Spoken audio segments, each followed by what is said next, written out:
আর আমাদের মোদিবাবু আর মোটা ভাই দুজন মিলে রাজত্ব চালাচ্ছে। মতুয়ারা 1.5 কোটি বাংলাদেশে চলে যাবে। ওরা প্রায় বলে হিন্দু খাতরে মে হয়। এখন আমার সত্যি মনে হচ্ছে যেদের রাজত্বে হিন্দুই বেশি বিপদে আছে। দেশের পরিস্থিতি একদম ভালো জায়গায় নেই। বলা যেতে পারে একটা জ্বলন্ত আগুনের উপরে ভারত দাঁড়িয়ে আছে। যে কোনো সময়ে বিশাল রকমের অশান্তির বাতাবরণ বয়ে যেতে পারে। গোটা দেশ জুড়ে একটাই আবহাওয়া তৈরি হয়েছে সরকারি প্রক্রিয়ার মধ্য দিয়ে, যে মুসলমান একদিকে আর বাকি সবাই উল্টো দিকে। এইটা হতো না। আমাদের দেশের হিন্দুরাও এমন ছিল না, খ্রিস্টানরাও এমন ছিল না, কিন্তু একেবারেই সরকারি প্ল্যান পরিকল্পনাতেই এইটা হয়েছে। যেমন বিদেশ থেকে ভারতে কেউ যদি আসে, আপনার শ্রীলঙ্কা, বর্মা, বাংলাদেশ, ওদিকে আফগানিস্তান, এদিকে পাকিস্তান, এই কটা দেশ থেকে বিদেশিরা কেউ যদি ভারতে এসে বসবাস করে, তার ভেতরে হিন্দু, খ্রিস্টান, শিখ, বৌদ্ধ, পার্সিয়ান, এরা সবাই ভারতের নাগরিকত্বের আপিল করতে পারবে। মুসলমান যদি কেউ আসে সে পারবে না। কথাটা বুঝতে পারেন? অথচ এই দেশটা মুসলমানরাই চালিয়েছিলেন প্রায় 700 বছর, তাই না? আমরাই চালিয়েছিলাম। আমাদের পূর্বপুরুষরা যারা দেশ চালিয়েছিল 700 বছরে কিন্তু দুটো হিন্দুর কোনো বিপদ হয়নি।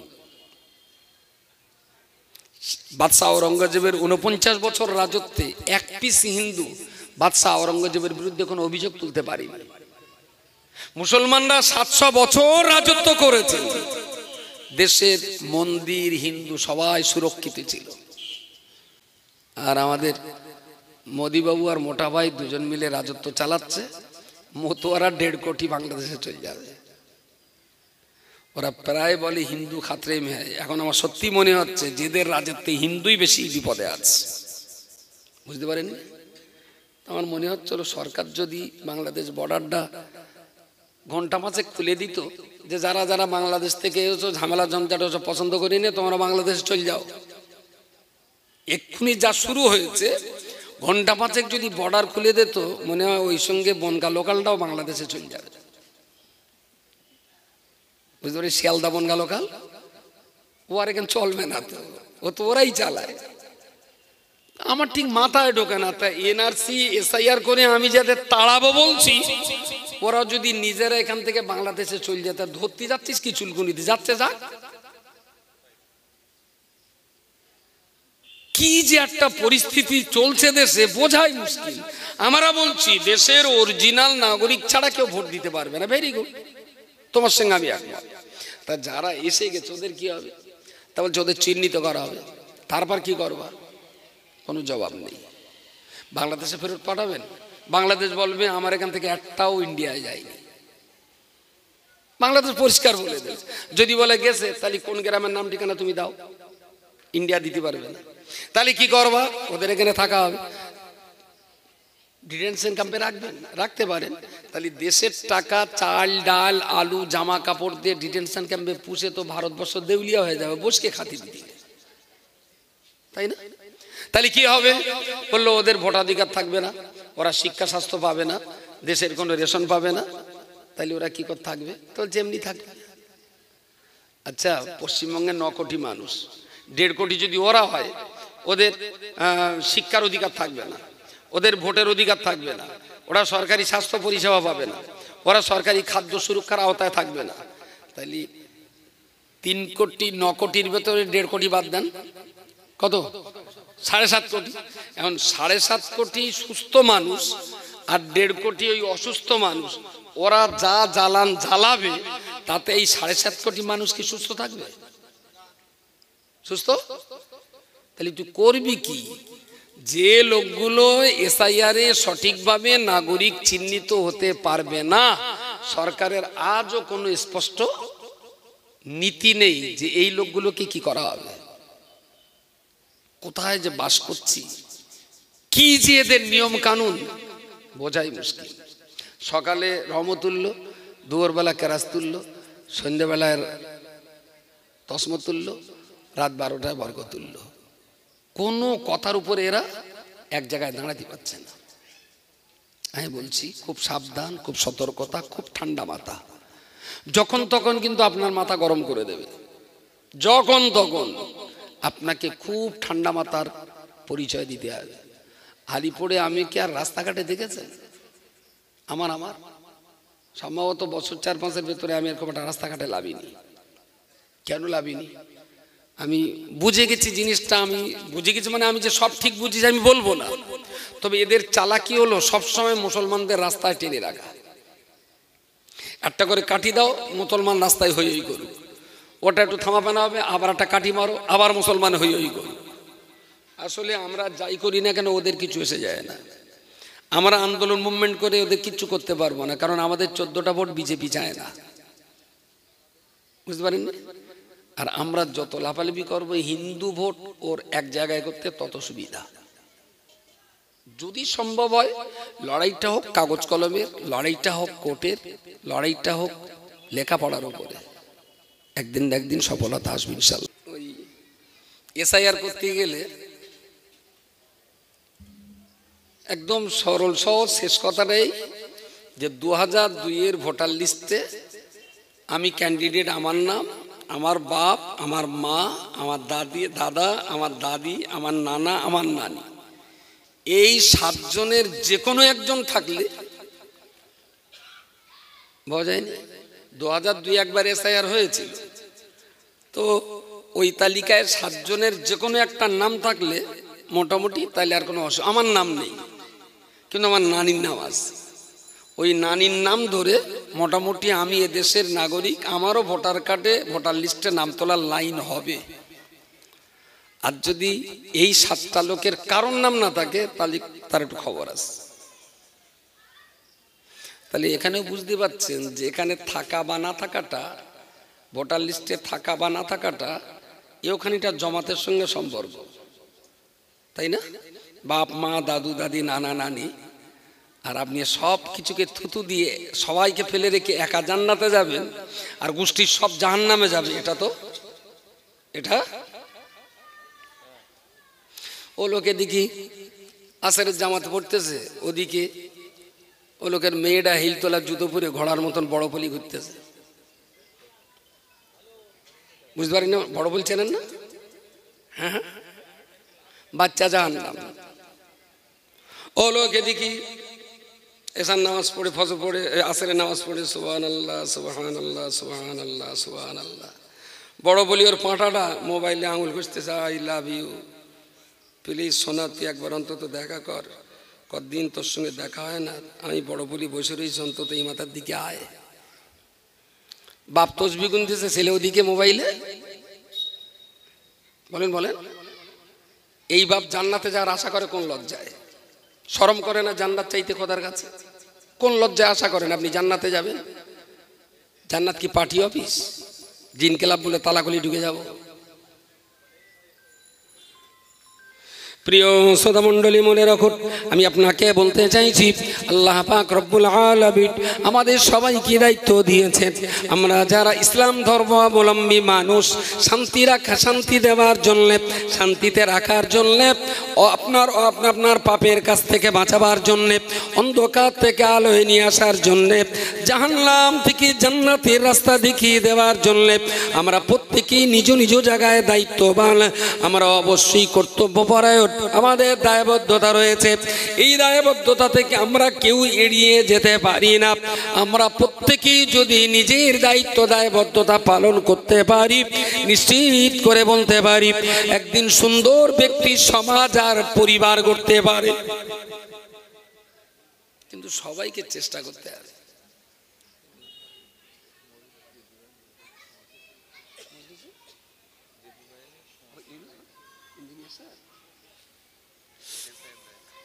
তাতে এখন বিরাট জ্বালা, বিয়েলো করা পাগল না হলে বলি ভালো। যাক, দায়িত্ব কিন্তু সবার। আপনি ভাববেন না, অনেকে বলে কেন ওই তো ইমামের দায়িত্বে নামাজ পড়েছি, ওই বলে একতে দায়িত্ব আছে, একতে দায়িত্ব বিহাজাল ইমাম, আর ওই দায়িত্বটা এরা দায়িত্ব করে এনেছে, বলছে আমার দায়িত্ব ইমামের ঘাড়ে ছেড়ে দিল। বুঝতে পারেননি? এরপরে হয়তো বে করার পরে কচি হওয়ার দায়িত্বটা ইমামের ঘাড়ে ঝেড়ে দেবে, যে বে করিস কচি হচ্ছে না, তাহলে ইমামের দায়, ওর কোনো দোষ আছে, তা নইলে আমার কচি হচ্ছে না কেন? আরে ইমাম তো তিনি যা যা পড়বেন নামাজে মুক্তাদি হিসাবে মোটেই কম না। ইমাম যতটাই পড়ে মুক্তাদি ততটাই পড়তে হয়, একটাও কম নেই। শুধু বলবেন নিয়ত, তাই না? আমি এতটা লোকের ইমামতি করছি বলে আল্লাহু আকবার বলতে হয়। যদি ওইটা কেউ না বলেও ইমামের জায়গায় দাঁড়িয়ে নিয়ত করে, সেই ইমাম। ধরুন একটা লোক পিছন থেকে বলল কেউ তো নেই, তা হুজুর আচ্ছা নামাজটা পড়ান। তা হুজুর চলে গেল, সে তাড়াতাড়ি করে গিয়ে নিয়ত করেছে আনা ইমামুল লিমান হাদারা ওয়া মান লাম ইয়াহদুর, এই কথাটা বলা হয়। বুঝতে পারেন? লোকটা পেছনের কাতার থেকে ইমামের জায়গায় গেছে, ইমামের জায়গায় গেছে, কিন্তু আমি যে ইমাম এই কথাটা মুখই বলা হয়নি। ওর ভিতরে যে ইমাম হিসাবে ওই জায়গায় যাচ্ছে, এই ইচ্ছাটা ভেতরে আছে না নেই? ভেতরে আছে না? ভেতরে আছে, মানে ওইটা নিয়ত। আর মুখে যেটা বলছি এটা নিয়ত না, এটা নিয়তের বহির প্রকাশ। তাহলে এইটুকু বাদ দিলে ইমাম আর মুক্তাদির পড়াশোনার কোনো পার্থক্য থাকে না। ইমামকে যতটাই পড়তে হয় মুক্তাদিকেও ততটাই পড়তে হয়। এইবারে ফরজ নামাজে সূরা ফাতিহা আর কিরাত মুক্তাদির পড়তে হয় না, ইমাম পড়ে, তাই না? তা ফরজটা বাদ দিলে সুন্নতের বেলায় কি হবে? যাচ্ছে, তাহলে কিরাত সূরা ফাতিহা সব মুক্তাদিকে পড়তে হবে। গ্রামের যদি 100 মুসল্লি থাকে, তাহলে আমার হিসেবে বলে 100 মুসল্লি মানে 100ই ইমাম। 100 মুসল্লি মানে 100ই ইমাম। যে কোনো মুসল্লিকে বলবো চাচা নামাজ পড়াও, চাচা পড়িয়ে দেবে। কারণ চাচা একা নামাজ পড়তে যা যা পড়ে তাই তাই দিলি, তুই ইমামের নামাজ তো তাই তাই। কিন্তু গ্রামে যদি মুসল্লিদের বলা হয়, তাহলে খোকা তাই তো মগরিবের নামাজ, জোহর টোহর হলি নাই সাইলেন্স করে মেরে দিতাম, মগরিবের নামাজে তো হবে না। তার মানে ও লোক নিজেও জানে যে আমার নামাজ হচ্ছে না, ফের ইমাম হয়ে এত লোকের সর্বনাশ করবো। ও লোক নিজে জানে যে আমার নামাজ হচ্ছে না, তবু ঠুকে দেয়। অন্তত লোকে নামাজি তো বলুক। যদি আমি বিশ্বাস করি যে আমি একজন নামাজি, তাহলে আমি আমার নিজের নামাজে যা যা পড়ি, কেউ যদি আমার ইমামতি করতে দেয় আমি আমার আরামসে চলে যাব। কারণ ওখানে তো কঠিন কিছু না। পঞ্চায়েতের প্রধানের ভোট দেওয়া বিরাট কঠিন, আর পাবলিকের ভোট দেওয়া কি বিরাট সহজ? ভোট প্রধানের ভোটও যা বলেন, পাবলিকের ভোটও তাই। প্রধানের ভোটে হাতে কালি লাগাতে হয়, ওখানে পিক করে উঠবে, এখানে টিপে দিতে হয়। পাবলিকেরও তাই, হাতে কালি দিলে ওরা টিপে দিলে, পিক করে উঠলো এ টিপে দিলে। ভোট কি কারোর আলাদা আলাদা? এমএলএর ভোট যা, এমপির ভোট তাই, চাকরের ভোট যা, সাধারণ পাবলিকের ভোটও তাই। তো নামাজ তো একই। কে ইমাম যে নামাজ পড়ছে সেও যে আল্লাহর জন্য, আমি মুক্তাদি নামাজ পড়ছি সেও তো আল্লাহর জন্যই পড়ছি। ভোটটা যেরকম সবার সমান, নামাজটি ইমাম মুক্তাদি সবারই সমান। তো আমি যদি মুক্তাদি হই আর যদি ইমামতি করতে বললে আমার ঠ্যাং কাঁপে, তাহলে বুঝতে হবে ডালমে কুচ কালা হয়। ও নিজেও জানে যে ওর নামাজ হচ্ছে না, সেই জন্য ইমামতি জায়গায় জাতি যাচ্ছে না।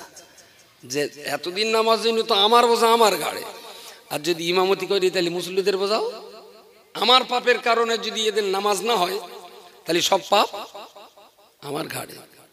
তার মানে আমি নামাজি হিসেবেও মেন্টাল স্যাটিসফাইড, আমি আমার বিবেকের কাছে আমি সঠিক নামাজি না। যেদিন আমার বিবেকের কাছে আমি সঠিক নামাজি হব, যে কেউ আমার ইমামতি করতে দিলে পড়িয়ে দেবো, একটু ভয় লাগার কিছু নেই। তো যেটা বলছিলাম, আমরা প্রত্যেকেই দায়িত্ববান, আমাদের প্রত্যেকের দায়বদ্ধতা আছে, আমাদের প্রত্যেকের করণীয় দায়িত্ব এবং কর্তব্য আছে। এই কর্তব্যটা যদি আমরা ঠিকঠাক মতো পালন করতে পারি, আমরা মজলিসে আসুন। দ্বিতীয় যে কথাটা বলা, মজলিসে আসলেই যে সবাই হেদায়েত প্রাপ্ত হবে সেটা নাও হতে পারে। প্রিয় রাসূল সাল্লাল্লাহু আলাইহি ওয়াসাল্লাম এবং তার পূর্বে সমস্ত নবী এবং রাসূলগণ অসম্ভব রকমের কষ্ট, মেহনত, পরিশ্রম, দৈহিক নির্যাতন, সামাজিক বয়কট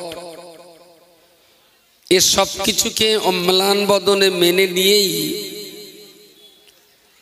तमाम জীবন ধরে প্রত্যেকটা নবী সমকালীন যুগের মানুষদেরকে খারাপ থেকে ভালো পথে ডাক দিয়েছিলেন। কখনো কখনো দেখা গেছে সেই ডাক দেশের মানুষ শুনেছে কিন্তু নিজের সন্তান শোনেনি। কখনো এমনও দেখা গেছে ঘরের মানুষ শুনেছে, অন্য মানুষ শোনেনি। কখনো দেখা গেছে 10 জনের ভিতরে 2 জন শুনেছেন, 8 জন শোনেননি। কিন্তু নবী এবং রাসূলগণ কে শুনেছেন আর কে শোনেননি তারা এই সংখ্যাটার দিকে তাকাননি। তারা শুধু তাকিয়েছেন যে আল্লাহ আমাকে যে দায়িত্ব দিয়েছেন, আল্লাহ আমাকে যে দায়বদ্ধতা দিয়েছেন, মানুষকে আল্লাহর পথে ডাক দেওয়া, শান্তির পথে মানুষকে ডাকা, অজ্ঞতার থেকে বাঁচানোর জন্য আলোর দিকে ডাক দেওয়া। আমি সারা জীবন ডাকতেই থাকবো, আমার ডাকে কেউ আসুক বা না আসুক। প্রত্যেকটা নবী এই মানসিকতা নিয়ে তারা জীবন ভোর মানুষদেরকে ডেকে গেছেন। আমরা যারা আজকে বক্তৃতা করি বা করতে বসি, আমরা কেউ নবী রাসূলদের গায়ের পশম তো দূরের কথা, পায়ের তলার ধুলোর সমান মর্যাদাও আমাদের নেই। কিন্তু আমরা চেষ্টা করি নবী এবং রাসূলগণ যে কাজ করে গেছে সেই কাজগুলো পুরো মাত্রায় আমরা তো পারবো না, তারপরেও চেষ্টা চালিয়ে যাওয়া। নবী রাসূলগণের রেখে যাওয়া সেই দিন, শরীয়ত, ইসলাম, একত্ববাদের দিকে মানুষকে ডাক দিতেই হবে, যারা জানেন, যারা বোঝেন। যদি এই দৃষ্টিভঙ্গি দিয়ে বিচার করা হয় তাহলে বলা যেতে পারে আমরা সাধারণ মানুষ সকল ব্যাপারে পারদর্শী নাও হতে পারি। একজন আলিম তিনিও কোরআন হাদিসের সকল জ্ঞানের জ্ঞানী নাও হতে পারেন। তার মানে এই নয় যে সাধারণ মানুষ যারা তারা একেবারে কিছুই বোঝেন না, এটাও ঠিক নয়। যিনি যে বিষয়ে, যে প্রসঙ্গে যতটুকু জানেন, যতটুকু বোঝেন, তাকে সেই প্রসঙ্গে ততটুকু দায়িত্ব পালন করতে হবে, না হলে ধরা পড়ে যাবেন। আল্লাহ কোরআন শরীফের ভিতরে বলেছেন, সুম্মা লাতুসআলুন্না ইয়াউমা ইযিন আনিন নাঈম। যাকে আল্লাহ যেমন নিয়ামত দিয়েছেন, হাসরের মাঠে আল্লাহ তেমন প্রশ্নই করবেন। আমার একটু জ্ঞান বেশি, আমি মানুষকে বেশি বেশি ডাক দেব। আপনার একটু জ্ঞান কম, আপনাকে অল্প হলেও ডাক দিতে হবে। যদি আমি উম্মত হই রাসূলুল্লাহ, তাইলে আমার তো চেষ্টা থাকতেই হবে যে আমার নবী যে দল যে পার্টি করে গেছে আমাকেও সেই দল আর সেই পার্টিটা করতে হবে। সেটা কি না, জাহান্নাম থেকে বাঁচিয়ে জান্নাতের দলে লোক বাড়াতে হবে। চলার পথে যদি আপনার সামনে আপনি দেখেন যে তাস খেলছে, এটা জাহান্নামের পথ। ওরা মানলো কি মানলো না এ ডিউটি আপনার নয়, আপনার ডিউটি ওদের সামনে একটা কথা বলে যাওয়া, কোচি এটা খেলতে নেই। তাহলে আপনি রাসূলুল্লাহর দলে ঠিক আছেন। আমরা যারা সমাজের অবস্থা আপনাদের চাইতে একটু বেশি বুঝি বা বেশি জানি, বেশি জানি আর বেশি বুঝি মানেই আপনাদের চাইতে আমাদের দায়িত্ব আর কর্তব্যটাও অনেক বেশি।